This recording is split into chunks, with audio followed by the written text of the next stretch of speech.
కూర్చోండి సార్. అధ్యక్ష you please SIT down. First you SIT down. మీరు కూర్చోవాలి. ఒక్క నిమిషం అధ్యక్ష. అధ్యక్షంలో లేని వాళ్ళకి ఛాన్స్ ఇవ్వాలా? కూర్చోండి. When you are in order I will give you the chance. But if you standing continuously like that I'm not giving any chance. అధ్యక్ష నేను డైరెక్ట్ గా గౌరవ ప్రతిపక్ష నాయకుల వారిని నేను రిక్వెస్ట్ చేస్తున్నా. అధ్యక్ష, మీరు వారి పాయింట్ ఆఫ్ ఆర్డర్ లేవనెత్తారు. సభానాయకులు మా ముఖ్యమంత్రి గారు మాట్లాడుతున్నప్పుడు పాయింట్ ఆఫ్ ఆర్డర్ ఎగ్గొట్టారు. సో వారి దగ్గర పాయింట్ ఆఫ్ ఆర్డర్ ఉండొచ్చు. నేనేమంటానంటే మీరు ముఖ్యమంత్రి గారు మాట్లాడడం అయిపోయిన తర్వాత వారి పాయింట్ ఆఫ్ ఆర్డర్ వినడం ధర్మంగానే ఉంటుంది, దానిలో సందేహం లేదు. కాబట్టి ముఖ్యమంత్రి గారిని పూర్తిగా తన ఉపన్యాసాన్ని కంటిన్యూ చేసి అయిపోయిన తర్వాత వారిని చెప్పమనండి. సభానాయకులు నేను ఒక విషయం నేను ప్రతిపక్ష నాయకుల వారికి కూడా మనవి చేస్తున్నా. వారిని అందరినీ ఆర్డర్లో కూర్చోబెట్టమనండి. కూర్చోబెట్టిన తరువాత సభానాయకులు మాట్లాడిన తరువాత వారి దగ్గర అచ్చెన్నాయుడు గారి దగ్గర ఉందో మరి పాయింట్ ఆఫ్ ఆర్డర్, మరి బుచ్చి చౌదరి గారి దగ్గర ఉందో తెలియదు, కానీ ఇద్దరి దగ్గర వారి దగ్గర మా దగ్గర ఉంది అంటున్నారు. అది చూపించమని మాకు అభ్యంతరం లేదు. దీన్ని ఒక విషయం మీరు వినాలి. ఒక నిమిషం బాగా వినాలి. నేను అనేది ఏంటంటే ఇక్కడ అధ్యక్ష, ఇక్కడ స్పష్టంగా మీరు అధ్యక్ష నాకు చాలా ఇబ్బందిగా ఉంది ఇక్కడ. ఎందుకంటే నేను మాట్లాడుతుంటే అసలు మీకు చేరుతుందో లేదో గొడవ. అధ్యక్ష నేను ఒక మాట చెప్తాను. అధ్యక్ష నేను మిమ్మల్ని ప్రత్యేకంగా కోరుతున్నా. అధ్యక్ష నాకు ఇక్కడ ప్లేస్ ఇచ్చారు, వీరు నా పక్కన సీట్లోనే అటు జరగమనండి. అధ్యక్ష ఇది ఖాళీ కట్టి పెట్టండి, అక్కడ సరిపోతారు వీళ్ళు. నాకు చాలా ఇబ్బందిగా ఉంది. ఆ పక్కన నెట్టితే పోతున్నా, ఆయన కూడా అక్కడ పోతే పోతుంది. నేనేంటంటే అధ్యక్ష ఇక్కడ ఒక పాండిమోనియం వచ్చింది. దీని కరెక్ట్ కాదు. సభని ఆర్గనైజ్ చేయవలసినటువంటి బాధ్యత సభ్యులందరికీ కూడా ఉంది, ప్రధానంగా ప్రతిపక్ష నాయకులు వారికి కూడా ఉంది. వారు కామ్గా అక్కడ కూర్చున్నారు, బుచ్చి చౌదరి గారు కూర్చున్నారు, వీళ్ళందరూ లేచి ఉంటున్నారు.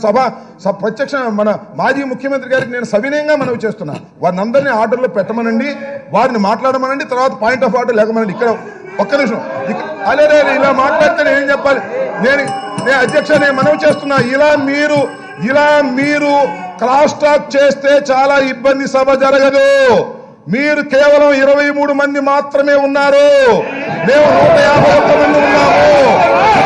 మనం చేస్తున్నా. నెంబర్ 1. ఇంకొక విషయం, మీరు అరవటం మొదలెడితే మేము అరిస్తే తట్టుకోలేరు. ఒక్క విషయం ఉండబ్బా, నువ్వు నా మాట్లాడి. అధ్యక్ష ఇక్కడ వారు మేము రైతులకి బ్రహ్మాండంగా చేశాము అని వారు అన్నారు. మీరు అనలేదు. అయ్యో నాతో మీరు డైరెక్ట్ గా మాట్లాడుతున్నారండి. మా ఇంటికి వచ్చి మాట్లాడమని నాకు అభ్యంతరం లేదు. అధ్యక్ష నేను మీతో మాట్లాడుతున్నా.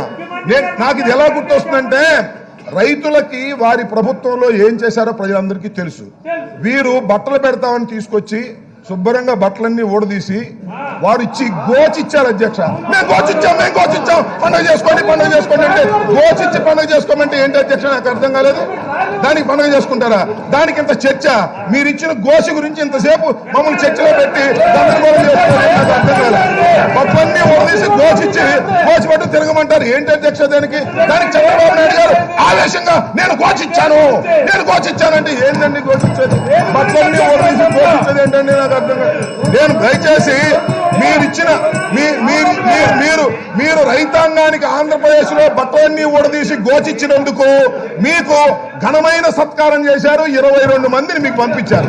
దానికి కూడా సిగ్గు లేకోకుండా మా వాళ్ళు అంటున్నారు ఇందాక నుంచి డౌన్ చంద్రబాబు నాయుడు. ఇంకేం డౌన్ అవుతాడు? అక్కడ డౌన్ అయిపోతే ఇంకా డౌన్ ఎందుకు? మేము పిచ్చెక్కి డౌన్ అనుకున్నప్ప మేము దయచేసి మా సభ్యులందరికీ మనం చేస్తున్నా, డౌన్ చంద్రబాబు నాయుడు గారు అనొద్దు. అంతకన్నా ఇంకా డౌన్ కాలేడు. దయచేసి ఇప్పటికైనా వీరందరినీ కూర్చోబెట్టి సభ నడపవలసిన బాధ్యత చంద్రబాబు నాయుడు గారికి ఉన్నది. చంద్రబాబు నాయుడు గారు పెద్ద మనసు చేసుకుని వారందరినీ కూర్చోబెట్టమనండి. పాయింట్ ఆఫ్ ఆర్డర్ ఎవరి దగ్గర ఉందో వారి దగ్గర చూపించమనండి. మాట్లాడతారు. సభానాయకుడు లేచి మాట్లాడుతున్నప్పుడు ఇది ధర్మం కాదు. ఈ ధర్మాన్ని మీరు విస్మరిస్తే ఇబ్బంది అవుతుంది. దయచేసి వారు కంట్రోల్ చేసుకోవాల్సింది కాదు. అచ్చెన్నాయుడు గారికి, ఆ రామానాయుడు గారికి, ఈ చౌదరి గారికి అందరికీ చెప్తున్నాను, నాయుడు గారికి, చౌదరి గారికి నమస్కరించి చెబుతున్నారు, కూర్చోమనండి. సభను సక్రమంగా జరిగే విధంగా సహకరించమనండి. అలా చేస్తే వారు అంటున్నారు అక్కడేయండి అని. మొత్తం వేస్తే మీరన్నీ మొత్తం అక్కడ వేస్తే ఏమైపోతారో తెలుసా? మీరు వేస్తే మొత్తం నిన్న దానికి వేస్తేనే గందరగోళ పడిపోయారు.